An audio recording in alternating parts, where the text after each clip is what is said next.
hair. I retouched Bryn's highlights last night.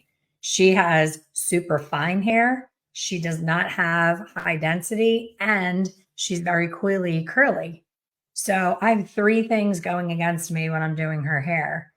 Anyone could look at her and say, oh my gosh, it looks like, sun-kissed, beautiful, natural highlights. But it takes me really focusing when I do her color to not get crazy and put too many pieces in, because fine hair lightens really quickly, even more so than any other texture.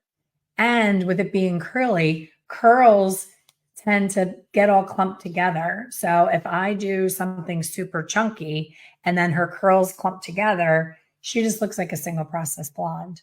So I really have to step back when I'm foiling her to make sure that I'm leaving enough depth pockets, but then not so much that if she flips her hair a certain way, she has a big dark hole.